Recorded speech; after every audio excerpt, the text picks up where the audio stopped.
नमस्कार प्रिय दर्शक बंधुओं, दोस्तों। मुख्य रूप से जीवन में तीन अवस्थाएं हैं: बचपन, जवानी और वृद्धावस्था।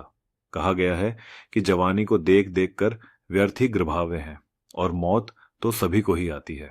मृत्यु शाश्वत है, सब पर आती है, सबको मृत्यु भी आनी है। यह अटल सत्य है, इसको कोई जुटला नहीं सकता।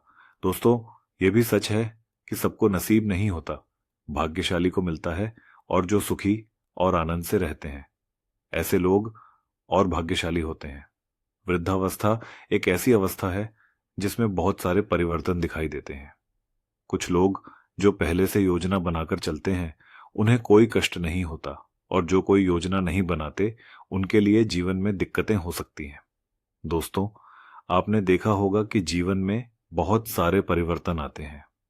हमारी सारी कर्मेंद्रियां और ज्ञानेंद्रियां साथ जाती हैं।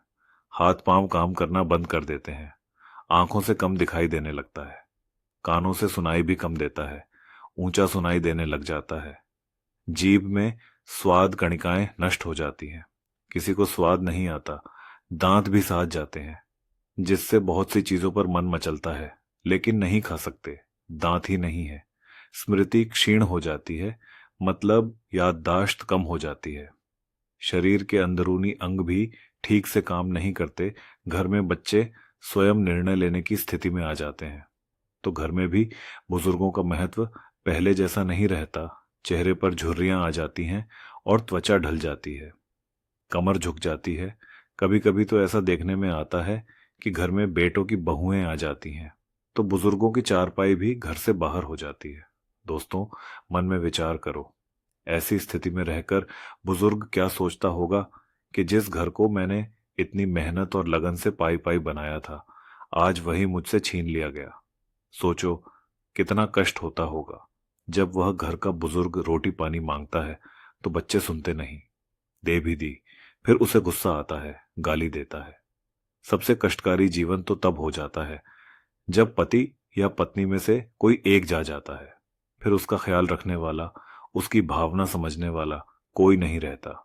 सोचो तब वह कितना अकेला और दुखी महसूस करता होगा। लेकिन दोस्तों, यह कहानी सबकी नहीं है, सबके साथ ऐसा नहीं होता। कुछ लोग अपनी वृद्धावस्था को सुख और आराम से व्यतीत करते हैं। ऐसे लोग क्या योजना बनाते हैं, यही हम बताने जा रहे हैं। याद रखना दोस्तों, पुरुष के जीवन में सबसे अच्छा दोस्त उसकी पत्नी हो सकती है, और एक स्त्री का सबसे सच्चा और अच्छा दोस्त उसका पति ही हो सकता है। कहा जाता है कि जीवन के इस पड़ाव पर, वृद्धावस्था में, पति और पत्नी भाई बहन जैसे हो जाते हैं। इतने लंबे समय तक एक दूसरे के साथ रहते हुए वे एक दूसरे का रूप हो जाते हैं। दोनों एक दूसरे को समझ जाते हैं, बिना कहे सुने भी एक दूसरे की इच्छा और आवश्यकता समझ जाते हैं।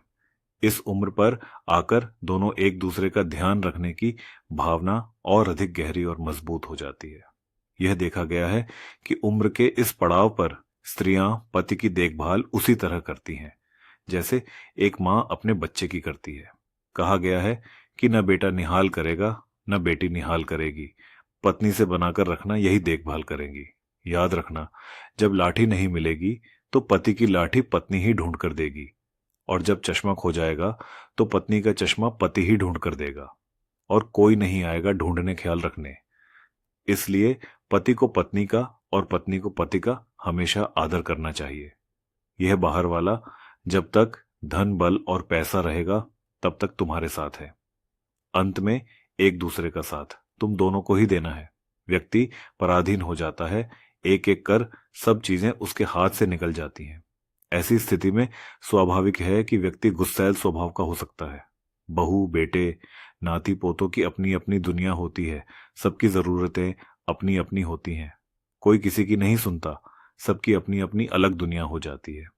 ऐसी स्थिति में कैसे हम सुखपूर्वक अपनी वृद्धावस्था को बिताएं, यही हम आज इस कहानी के माध्यम से बताने जा रहे हैं मित्रों। और ऐसा ही एक गृहस्थ था, बहुत बात बात में नाराज होने वाला। पत्नी समझाती कि इस उम्र में इतना गुस्सा ठीक नहीं, लेकिन वह मानता ही नहीं था। सी मिर्च हो जाए तो थाली फेंक कर मारे, सा नमक ज्यादा हो जाए तो थाली फेंक देता। उसके इस व्यवहार से पूरा घर परेशान था, पूरे घर में क्लेश था, रोज रोज इसी बात का। घर के सब लोग कबीरपंथी थे। कबीरदास जी के अनुयायी और उनके सत्संगी थे। कबीरदास जी के सत्संग में जाते थे। किसी ने कहा कि इनको भी ले जाया करो सत्संग में, हो सकता है कि उनकी बात सुनकर या मानकर इनका व्यवहार बदल जाएगा। घर वालों ने कहा, बात ठीक है। घर वालों के बात समझ आ गई। कहा, इनको भी बाबा कबीर के पास ले चलते हैं, उनको संवाद बताएंगे, शायद कुछ हल निकल आएगा। रोज रोज की किचकिच से किसी तरह तो मुक्ति मिले, किसी तरह तो घर में क्लेश हो, शांति आए। एक दिन घर वाले इसी तरह मनाकर उस वृद्ध आदमी को कबीरदास जी के पास ले गए। दोस्तों, संत तो बिना बताए सब समझ लेते हैं। जब यह कबीरदास जी के पास पहुंचे तो उन्होंने समझ लिया कि यह लोग क्यों उनके पास आए हैं। कबीरदास जी ने देखते ही जान लिया कि घर में अशांति है, इसलिए घर में सुख चैन की तलाश में यह हमारे पास आए हैं। और उन्होंने यह भी जान लिया कि घर में अशांति का कारण क्या है। यह गृहस्थ परिवार जब पहुंचा तो दोपहर का वक्त था। सब पहुंचे और कबीरदास जी को प्रणाम किया और उनके सामने ही आसन पर बैठ गए। कबीरदास जी अपनी कुटिया में कुछ लिखवा रहे थे। कबीरदास जी की धर्मपत्नी का नाम था लोई। अचानक कबीरदास जी ने माता लोई से कहा कि लोई, दीपक जलाकर लाओ, मुझे कुछ ढूंढना है। कबीरदास जी ने जब दिया मंगाने का आदेश दिया तो गृहस्थ को आश्चर्य हुआ कि दोपहर है, अच्छी खासी धूप खिल रही है। वह सोचने लगा कि महात्मा या तो मूर्ख हैं या फिर पागल। भला सूरज की अच्छी खासी रोशनी है और यह दीपक मंगा रहा है, यह तो अजीब महात्मा है। गृहस्थ मन ही मन ऐसा सोच रहा था। तब तक माता लोई जलता हुआ दीपक लेकर हाजिर हो गई। उन्होंने चुपचाप दीपक दिया और अंदर चली गई। अब गृहस्थ सोचने लगा कि इनकी पत्नी भी क्या खूब है। विचार करता है कि इसने तो यह भी नहीं पूछा कि पागल हो गए हो, दिन है, दोपहर है, अच्छी खासी धूप खिल रही है, फिर दीपक क्यों मंगाया। वह चक्कर में यह सोचने लगा कि मैं कहाँ आ गया। पागलों की दृष्टि में यह महात्मा तो सचमुच पागल है। यह महात्मा तो पागल है ही, सबसे पागल, और मूक इसकी पत्नी है। ये पागल मेरे घर में शांति लाएंगे, ये मेरे घर के क्लेश करेंगे, ये मेरा ठीक करेंगे। उसके मन में बार बार सवाल ही सवाल, लेकिन उसने कुछ कहा नहीं, गुस्से में बैठा रहा। बाबा कबीरदास जी ने उसके मन की बात समझ ली कि यह गुस्से से तिलमिला रहा है और हमें पागल समझ रहा है। उन्होंने यह भी जान लिया कि गुस्सा इसे इसलिए आ रहा है कि लोई ने एक भी सवाल क्यों नहीं पूछा, इस बेवकूफी के लिए हमसे क्यों नहीं। बाबा कबीर समझ तो गए, लेकिन बेपरवाह होकर दीपक की रोशनी में लिखते रहे। उस गुस्सैल बुजुर्ग आदमी ने फुसफुसाते हुए अपनी पत्नी और बच्चों से कहा कि यह पागल लाएगा हमारे जीवन में शांति। अब हद हो गई, चलो यहां से। मैं एक क्षण भी यहां नहीं रुक सकता। यहां से शीघ्र चलो, मुझे नहीं रुकना, यहां मुझे नहीं लेना ज्ञान। इससे फुसफुसाते हुए कबीरदास जी ने सुन लिया। बोले, क्या बात है भगत जी, कोई समस्या है क्या? आदमी बनावटी हंसी हंसते हुए बोला, नहीं नहीं महाराज, कोई समस्या नहीं है, आपके दर्शन करने आए थे, सो हो गए, अब हम चलना चाहते हैं, आज्ञा दीजिए। कबीरदास जी बोले, अरे भाई, तुम हमारे पास आए हो, हमारे अतिथि हो, बिना अतिथि सत्कार के कैसे जा सकते हो। उन्होंने माता लोई को कहा। माता लोई तुरंत आई और हाथ जोड़कर खड़ी हो गई। कबीरदास जी ने कहा कि यह भक्त जी जल्दी में है, जाना चाहते हैं, जल्दी से 2 गिलास दूध लेकर आओ। गृहस्थ ने मना किया, अरे नहीं महाराज, हम घर से भोजन करके आए हैं, दूध की कोई आवश्यकता नहीं है। लेकिन कबीरदास जी ने कहा कि आप हमारी कुटिया में पहली बार आए हैं, बिना अतिथि सत्कार के कैसे जा सकते हो। आदमी चुप हो गया। लोई बिना कुछ कहे, बिना कुछ पूछे अंदर गई और 2 गिलास दूध लेकर हाजिर हो गई। बाबा कबीर जी ने 1 गिलास दूध उस आदमी को दिया और 1 गिलास स्वयं ले लिया। अब जैसे ही उस गृहस्थ आदमी ने दूध में घूंट मारा, दूध इतना नमकीन था कि उसका उल्टी करने का मन हुआ। दूध में नमक ही नमक था। उसका मन हुआ कि दूध को फेंक कर मारो इस महात्मा के सिर में। उसका तो यही काम था, कभी मिर्च ज्यादा दिखे तो फेंक दी थाली, कभी नमक ज्यादा हुआ तो फेंक दी थाली। अब उसने कबीरदास जी को गुस्से से देखा। कबीरदास जी तो सहज भाव से दूध पी रहे थे, उनके चेहरे पर ऐसे कोई भाव नहीं थे। उसका तन जल गया। कहा, कुछ नहीं, मन ही मन कहा कि आज यह बालक मुझे लवा लाए, यह संत है। ये तो सचमुच कोई पागल इंसान है, हद हो गई। तभी प्रिय दर्शक बंधु वह गिलास एक तरफ रखते हुए बोला, बाबा कबीर जी, अब आज्ञा मिले तो हम चलते हैं। कबीरदास जी ने कहा, शायद तुम कोई समस्या लेकर आए थे। तुमने अपने आने का कारण तो बताया ही नहीं है। ऐसे कैसे जा सकते हो? कोई समस्या हो तो बताओ, शायद हम कोई हल निकाल सके। आदमी बोला, अरे महाराज, आप क्या ही हल निकालेंगे? आए तो हम समस्या ही लेकर थे, लेकिन अब जा रहे हैं। हमने सब देख लिया, तुम्हारे बस की बात नहीं है। कबीरदास जी ने कहा, अरे जब समस्या लेकर आए थे तो बताने में क्या? आखिर बताओ तो, समस्या क्या थी? हो सकता है कुछ समाधान निकल आए। वृद्ध ने कहा, चलो पूछते हो तो बता देता हूं। वैसे मुझे लगता नहीं कि तुम्हारे पास कोई हल होगा मेरी समस्या का। जब कबीरदास जी ने बार बार पूछा तो उस आदमी ने कहा, सुनो, मेरे घर में कोई मेरी इज्जत नहीं करता। सब मुझे ही अदृष्टि से देखते हैं। घर में क्लेश और अशांति है। मैं अपने घर में शांति और समृद्धि चाहता हूं, इसलिए आपके पास आया था। लेकिन आपकी मूर्खता देखकर पक्का विश्वास हो गया है कि आपके पास मेरी समस्या का कोई हल नहीं हो सकता। कबीरदास जी मुस्कुराए और बोले, हम जानते हैं तुम्हारे घर में अशांति और क्लेश रहने का क्या कारण है, और हमने तुम्हें हल भी बता दिया है, लेकिन शायद अभी तुम समझ नहीं पाए। जब कबीरदास जी ने ऐसा कहा तो बुजुर्ग आदमी बोला, वहां कमाल की बात है, आपने हल भी बता दिया, लेकिन जब से हम आए हैं तब से आपने तो एक शब्द तक नहीं कहा और समस्या का हल भी बता दिया। महाराज, कबीरदास जी ने कहा, याद करो, जब तुम आए थे मैंने तुम्हारे सामने ही अपनी पत्नी से जलता हुआ दीपक मंगाया था कि नहीं? उसने कहा, मंगाया था।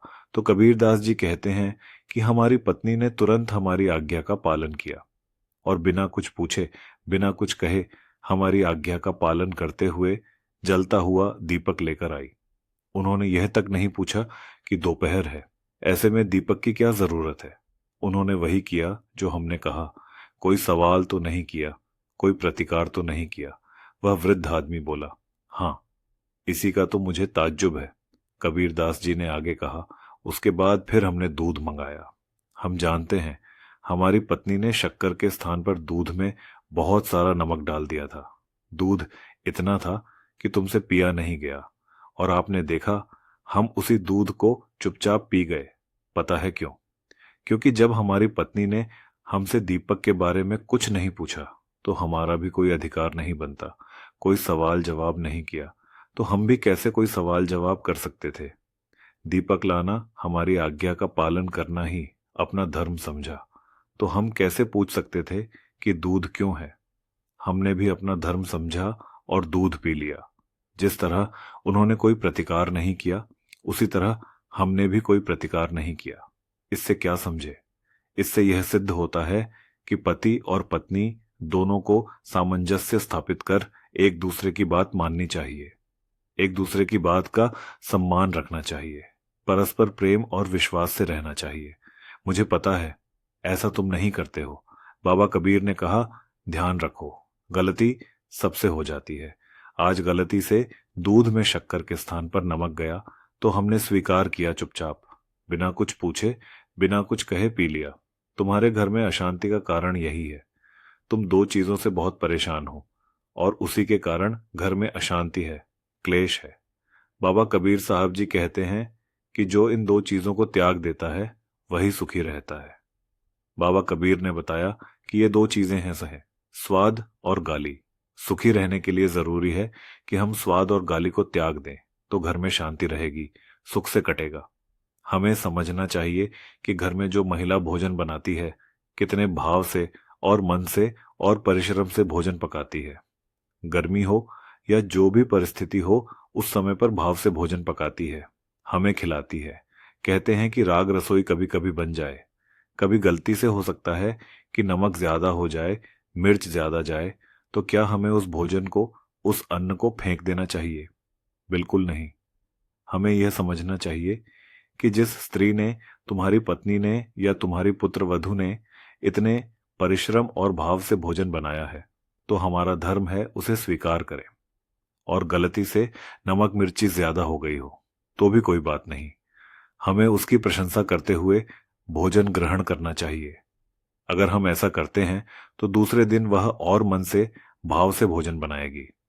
और यदि हम ऐसे में थाली दीवार में फेंक कर मारते हैं तो सोचो उसके दिल पर क्या बीतेगी। क्या उसके मन में तुम्हारे लिए कोई सम्मान बचेगा? हरगिज नहीं। यह उस स्त्री का और अन्न का दोनों का अपमान होगा। हमें यह अपमान कदापि नहीं करना चाहिए। जहां भोजन और स्त्री का अपमान होता है उस घर से लक्ष्मी, शांति, समृद्धि पलायन कर जाती है। भावार्थ कबीर कहते हैं कि इसलिए दो चीजें, स्वाद और गाली, हमें त्याग देनी चाहिए। जैसा भी मिले भगवान का भोग समझकर ग्रहण करना चाहिए, तो कोई कष्ट नहीं होगा। स्वाद और गाली दोनों ही दुखदाई हैं। अब उस गृहस्थ को पूरी बात समझाई कि मेरे घर में अशांति क्यों बनी हुई है। उसने दोनों हाथ जोड़कर कबीर जी से क्षमा मांगी और कहा कि मैंने अबोधवश पता नहीं क्या क्या सोचा आपके बारे में। मैंने जो अनुचित वचन कहे हैं, आप मुझे उदारता और विशालता दिखाते हुए क्षमा करने की कृपा करें। आज से मैं ऐसा नहीं करूंगा। कबीर जी ने उसे क्षमा कर दिया और कहा कि आज संकल्प लो कि स्वाद और गाली को यहीं छोड़कर जाओगे। बाबा कबीर जी आगे बोले, सुनो, यदि तुम सुखी रहना चाहते हो तो इन दो चीजों का त्याग करो। और मैं अब तुम्हें जिन चीजों के बारे में बता रहा हूं, इन चीजों को हमेशा अपने साथ रखो तो तुम कभी कोई कष्ट नहीं सहोगे। वृद्ध ने कहा कि मैं आज से ही स्वाद और गाली का त्याग करता हूं, लेकिन वह कौन सी है महाराज जो मुझे साथ रखनी चाहिए? कृपया बताने की कृपा करें। पहली बात, धन का सदुपयोग। दूसरी बात है अनुशासन। अनुशासन और अभ्यास से ही आत्मविश्वास पैदा होता है। तो प्रिय दर्शक बंधुओं, यह थी हमारी वृद्धावस्था सुखमयी बनाने वाली ज्ञानवर्धक कहानी और कुछ महत्वपूर्ण बातें। यदि आपको यह कहानी अच्छी लगी हो तो प्रिय मित्रों, हमें कमेंट के माध्यम से अवश्य बताएं। और यदि चैनल पर नए हैं तो प्रिय मित्रों, चैनल को सब्सक्राइब अवश्य करें। हम कल फिर मिलेंगे इसी प्रकार की ज्ञानवर्धक चर्चा के साथ। इसी के साथ प्रिय दर्शक बंधुओं, राधे राधे, जय श्री कृष्णा।